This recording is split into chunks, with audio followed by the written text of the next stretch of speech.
This is Straight Up with the Rev. We're going to be looking at the 5 major reasons Africa is poor, which is the first of 13 episodes that cover everything related to Africa, with the very first 5 major reasons Africa is poor.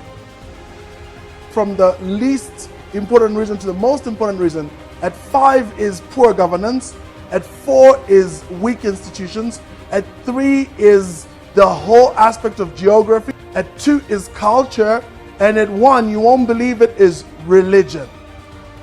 Poor governance. To understand poor governance, we've got to look at what good governance is. So good governance is responsive to the present and future needs of the organization, society, nation, family. Good governance has 8 major characteristics. First and foremost is that it's participatory. Secondly, it's consensus-oriented. Thirdly, it's accountable. Fourthly, it's transparent. Fifthly, it's responsive. Sixthly, it's effective and efficient. Seventhly, it's actually equitable and inclusive. And lastly, it is leveled by the rule of law. And it exercises prudence in policy setting, and the decision making is critical. And not only that, the best interests of all stakeholders are taken into account.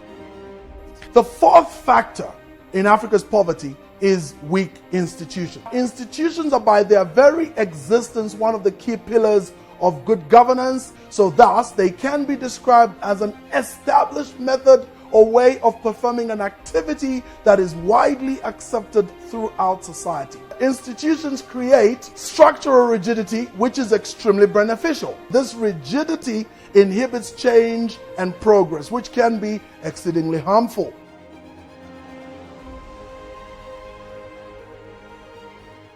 Let's talk about culture. Now, culture, in terms of the general idea, is culture is very widespread, that all manner and behavior wholly embraced and lived by any particular group of people in a given location over time can be correctly termed as their culture.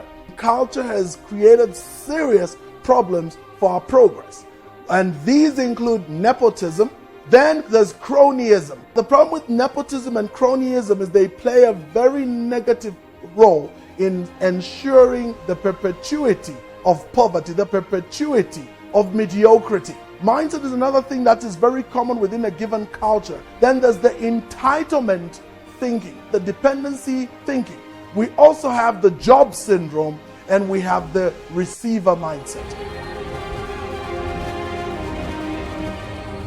I'm going to be looking at geography as well.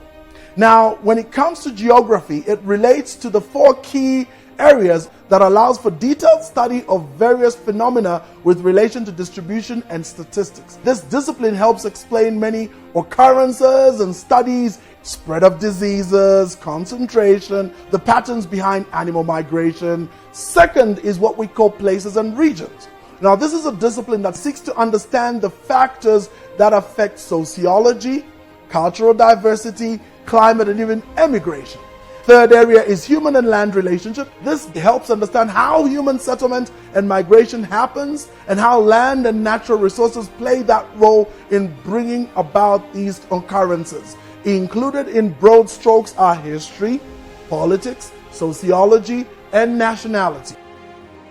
I'm going to dig into what I consider the worst, most harmful of all the 5, and that is religion. A religion is an organized collection of beliefs and worldviews that relate humanity to an order of existence, that aim to explain the meaning of life, the origin of life, or the universe as we know it. One of the major defining characteristics of religion is that if this lifestyle is not observed, there are dire consequences in this as well as the next life, which could include burning in hell forever.